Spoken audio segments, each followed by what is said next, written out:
নিশ্চয়কৈ মই উপস্থিত আছোঁ চিপাঝাৰ সমষ্টিৰ অন্তৰ্গত বৰদৌলগুৰিত আৰু বৰদৌলগুৰিত এটি পৰিত্যক্ত অৱস্থাত থকা বজাৰ গৃহ আমি দেখুৱাব বিচাৰিছোঁ যিটো বজাৰ গৃহ জিলা পৰিষদৰ অধীনত 50 লাখ টকা ব্যয়েৰে নিৰ্মাণ কৰা হৈছিল কিন্তু এতিয়াও এই বজাৰ গৃহটো ব্যৱহাৰ কৰা নহ'ল এয়া দেখুৱাইছোঁ চিপাঝাৰৰ বৰদৌলগুৰিৰ পৰিত্যক্ত অৱস্থাত থকা বজাৰ গৃহ যিটো বজাৰ গৃহ আচলতে পঞ্চায়তৰ অৰ্থাৎ যে জিলা পৰিষদৰ অধীনত নিৰ্মাণ কৰা হৈছিল 50 লাখ টকা ব্যয়েৰে কিন্তু এই বজাৰ গৃহটো এতিয়া এই ধৰণে হাবি জংঘলে আৱৰি ধৰিছে পৰিত্যক্ত অৱস্থাত থকা এই বজাৰ গৃহটো এতিয়া জহি খহি যাবলৈ আৰম্ভ কৰিছে কেইবা বছৰ ধৰি এই ধৰণে পৰিত্যক্ত অৱস্থাত থকা বজাৰ গৃহটোৰ যি ব্যয় কৰা নিৰ্মাণৰ কাৰণে ব্যয় কৰা ধন আচলতে এই ধৰণে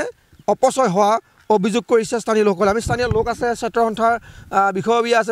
প্ৰথমে দেখুৱাই দিছোঁ যি জৰাজীৰ্ণ হৈ পৰিছে এতিয়া বজাৰ গৃহটো 50 কোটি টকা ব্যয়েৰে নিৰ্মাণ কৰা হৈছিল কিন্তু এই বজাৰ গৃহটো এতিয়ালৈ কিন্তু ব্যৱহাৰ নহ'ল চৰকাৰী ধন এই ধৰণে আচলতে অপচয় কৰা হৈছে সদৰ অসম ছাত্ৰ সন্থাৰ তথা দৰং জিলা ছাত্ৰ সন্থাৰ সভাপতি আছে কথালৈ চেষ্টা কৰিম পৰিত্যক্ত অৱস্থাত থাকিব লগা হৈছে 50 লাখ টকা ব্যয় কৰা হ'ল কিন্তু আজিলৈকে এইটো ব্যৱহাৰ নহ'ল চৰকাৰী ধন অপচয় চাওক একাংশ জনপ্ৰতিনিধি আৰু একাংশ কাণ্ডজ্ঞানহীন বিষয়াৰ কাৰণে এনেকুৱা ধৰণৰ নজিৰবিহীন ঘটনাবোৰ সংঘটিত হ'বলৈ পায় কাৰণ তেওঁলোকে কেৱল মাত্ৰ চৰকাৰী ধনসমূহ আত্মসাৎ কৰাৰ অভিপ্ৰায়েৰে তেওঁলোকে পইচাকেইটা খৰচ কৰিব লগাৰ কাৰণে কিবা এটা নিৰ্মাণ কৰি উলিয়াব লাগে কাৰণে কৰে কিন্তু প্ৰকৃতাৰ্থত জনকল্যাণৰ স্বাৰ্থত তেওঁলোকে চিন্তা নকৰে আৰু তাৰ জ্বলন্ত উদাহৰণ এই বজাৰ গৃহটো কাৰণ 50 লাখ টকা ব্যয় সাপেক্ষে নিৰ্মাণ কৰি উলিওৱা এই বজাৰ গৃহটোক লৈ অঞ্চলবাসীৰ বিভিন্ন আশা আছিলে যিখন বজাৰ হাইৱেৰ কাষত হোৱাৰ কাৰণে যথেষ্ট ভিৰ হয় আৰু সেই বজাৰখন ইয়ালৈ স্থানান্তৰ কৰাৰ কাৰণে চিন্তা চৰ্চা কৰি জিলা পৰিষদৰ ফালৰ পৰা এই ফাণ্ডটো দিয়া হৈছিলে কিন্তু সেই সময়ত যিসকল জনপ্ৰতিনিধি আছিলে বা সেই সময়ত যিসমূহ বিষয়া ইয়াৰ লগত জড়িত আছিলে তেওঁলোকে কোনো ধৰণৰ ভৱিষ্যত পৰিকল্পনা নকৰাকৈ কেৱল মাত্ৰ ব্যয় কৰিব লগাৰ কাৰণে বা বজাৰ গৃহ এটা নিৰ্মাণ কৰি উলিয়াব লাগে কাৰণে উলিয়াইছিলে কোনো ধৰণৰ ভৱিষ্যত পৰিকল্পনা নাই বা ইয়াত যাতায়াতৰ যি ব্যৱস্থা কৰিব লাগিছিলে সেই ব্যৱস্থা এতিয়ালৈ হোৱা নাই বা এই বানত পৰিত্যক্ত হৈ থকা বানে ডুব যোৱা এই অঞ্চলটোত এই বজাৰ গৃহটো যে একেবাৰে প্ৰাসংগিক এই কথা তেওঁলোকে কোনো কাৰণে অনুধাৱন কৰিব পৰা নাই কেৱল মাত্ৰ নিজৰ পকেটত কেইটামান পইচা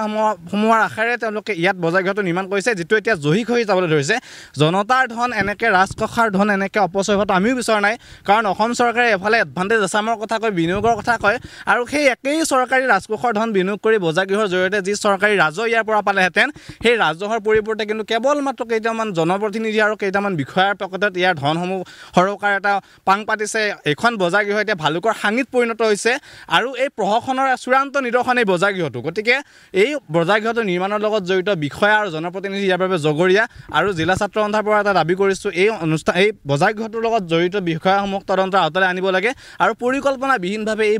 বজাৰ গৃহটো ইয়াত কিয় নিৰ্মাণ কৰা হ'ল এই প্ৰশ্নকেইটা আমি উত্থাপন কৰিছোঁ ভালুকৰ সাঙিত পৰিণত হৈছে পুনৰ কৈছোঁ যে ভালুকৰ সাঙিত পৰিণত হোৱা এখন বজাৰ বৰদৌলগুৰিৰ যি সাপ্তাহিক বজাৰ আছে এই সাপ্তাহিক বজাৰখন আচলতে যি 15 নম্বৰ ৰাষ্ট্ৰীয় ঘাইপথৰ কাষতেই আচলতে বজাৰখন হয় যাৰ কাৰণে এই বজাৰখন নিৰ্মাণ কৰা আছিল যে স্থানান্তৰ কৰিব লগা আছিল বজাৰখন কিন্তু আজিলৈকে এইখন বজাৰ কিন্তু স্থানান্তৰ কৰা নহ'ল যাৰ কাৰণে এই প্ৰায় 50 লাখ টকা ব্যয়েৰে নিৰ্মাণ কৰা বজাৰ গৃহটো এতিয়া জহি খহি যাবলৈ আৰম্ভ কৰিছে আপোনাৰ ঘৰ ইয়াতে খুৰা কিমান দিন আগতে ইয়াতে বনাইছিলে এইটো আজি হ'ল নেকি 10 বছৰমান 10 বছৰ তেতিয়াৰ পৰা এই অৱস্থাত পৰিয়ে আছে আৰু চৰকাৰী ধন অপচয় হ'ল এইবিলাক কিমান অসুবিধা হৈ আছে এতিয়া বজাৰখন তাতে চকত হ'ব পৰা নাই গাড়ী ঘোঁৰাৰ অসুবিধা সেইকাৰণে বজাৰখন ইয়াতে আহিব লাগিছিল আৰু প্ৰায় দুৰ্ঘটনা হয় কিন্তু প্ৰায় দুৰ্ঘটনা হয় চকত এইটো কি ক'ব চৰকাৰক কি আহ্বান জনাব আপোনালোকে চৰকাৰক এইটো আহ্বান জনাওঁ যে বজাৰখন অনতিপলমে ইয়ালৈ ট্ৰেন্সফাৰ কৰি দিয়ক সেইটোৱে আমাৰ চৰকাৰী ধন যিটো ব্যয় কৰা হৈছে চৰকাৰী সৎ কামত লাগে আৰু ধনটো এবাৰ পুনৰ দেখুৱাইছোঁ বজাৰ গৃহ আচলতে যিটো বজাৰ গৃহত বৰদৌলগুৰিৰ সাপ্তাহিক বজাৰ ইয়াতে নিৰ্মাণ কৰা হৈছিল সাপ্তাহিক বজাৰখনৰ বজাৰ ব্যৱহাৰ কৰাৰ কাৰণে নিৰ্মাণ কৰা হৈছিল কিন্তু এই বজাৰখন এতিয়া দেখুৱাইছোঁ কি ধৰণে জহি খহি যাবলৈ আৰম্ভ কৰিছে কি ধৰণে বজাৰখনৰ যি টিংসমূহ বেয়া হৈ যাবলৈ আৰম্ভ কৰিছে যি পকী বেৰ আছে পকী খুঁটা আছে এই খুঁটাসমূহ বেয়া হৈ যাবলৈ আৰম্ভ কৰিছে আৰু হাবি জংঘলেৰে আৱৰি ধৰিছে এইখন বজাৰ কিন্তু এতিয়ালৈ চৰকাৰ প্ৰশাসন বা জিলা পৰিষদেও এই ক্ষেত্ৰত কোনো ধৰণৰ গুৰুত্ব দিয়া নাই, যাৰ কাৰণে ৰাইজৰ তথা বিভিন্ন দল সংগঠনৰ দাবী যে অতি শীঘ্ৰেই এইখন বজাৰ এই স্থানলৈকে স্থানান্তৰ কৰা হওক। এই ধৰণে যি ধন অপচয় কৰা হ'ল, এই ধন অপচয় কৰাৰ ফলত কিন্তু আচলতে জনতাৰ ধন,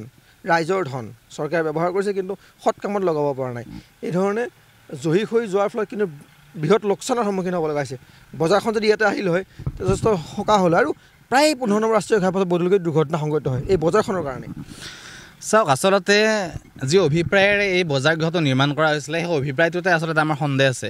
কাৰণ বজাৰখন যদিহে প্ৰকৃতাৰ্থত ইয়ালৈ অনাৰ তেওঁলোকে চিন্তা চৰ্চা কৰিলেহেঁতেন, তেওঁলোকে ইয়াত মাথাউৰি ভালকৈ নিৰ্মাণ কৰিলেহেঁতেন, আৰু এই বানে ডুবাব পৰা এই বজাৰ গৃহটো কেনেকৈ ইয়াত মাটি পুতি বা আৰু ব্যৱহাৰৰ যোগ্য কৰিব পাৰি, ইয়াৰ কাৰণে চিন্তা চৰ্চা আৰু উচিত পৰিকল্পনা কৰিলেহেঁতেন। কিন্তু তাকে নকৰি কেৱল মাত্ৰ জনতাৰ ধন আৰু ৰাজকোষৰ ধন আত্মসাৎ কৰাৰ অভিপ্ৰায়েৰে বজাৰ গৃহটো নিৰ্মাণ কৰা হৈছিলে, তাকে ইয়াৰ পৰা প্ৰমাণিত হৈছে। আৰু গতিকে চৰকাৰে আৰু যি দাবী থাকিব আপোনালোক, কি দাবী থাকিব আপোনালোকৰ? এতিয়া দাবী এটাই যে এই বজাৰখন ইয়ালৈ স্থানান্তৰ কৰিব লাগে, আৰু এই ইয়াত মাটি পুতিয়ে হওক বা যাতায়াতৰ ভাল ব্যৱস্থা কৰি সুব্যৱস্থা কৰি যাতে বজাৰখন খুব ভালদৰে ইয়াত চলে, তাৰ কাৰণে সুপৰিকল্পনাৰ সৈতে আগবাঢ়িব লাগে। নিশ্চয়কৈ পুনৰ কৈছোঁ যে জিলা পৰিষদৰ প্ৰায় 50 লাখ টকা ব্যয়েৰে এই বজাৰখন নিৰ্মাণ কৰা হ'ল। বদলগুৰি যি সাপ্তাহিক বজাৰখন ইয়ালৈকে স্থানান্তৰ কৰাৰ কথা আছিলে, কিন্তু আজিলৈ কিন্তু স্থানান্তৰ কৰা নহ'ল, যাৰ কাৰণে এতিয়া এই বজাৰ গৃহ জহি হৈ যাবলৈ আৰম্ভ কৰিছে, নষ্ট হৈ যাবলৈ আৰম্ভ কৰিছে। টিংপাতসমূহ চৰকাৰী ধন ব্যয় কৰা হ'ল, তাৰ পৰা কিন্তু এই ধন অপচয় হ'বৰ কাৰণে আৰম্ভ কৰিছে। এই ধনৰ পৰা চৰকাৰে ব্যয় কৰা যি ধনৰ পৰা কোনো ধৰণৰ লাভ এতিয়া কিন্তু চৰকাৰী ফালৰ পৰা কিন্তু লাভ একো হোৱা নাই, বৰঞ্চ এই চৰকাৰী ধন অপচয় হৈছে, যাৰ কাৰণে সদৌ অসম ছাত্ৰ সন্থা দৰং জিলা সমিতিয়ে লগতে স্থানীয় ৰাইজৰ এটাই দাবী যে অতি শীঘ্ৰেই এই বজাৰখন এই নিৰ্মাণ কৰা বজাৰ গৃহলৈকে স্থানান্তৰ কৰা হওক, অন্যথা কিন্তু এই ধৰণে পৰিত্যক্ত অৱস্থাত থকা বজাৰ গৃহটো ক্ৰমান্বয়ে জহি হৈ যাবলৈ আৰম্ভ কৰিব।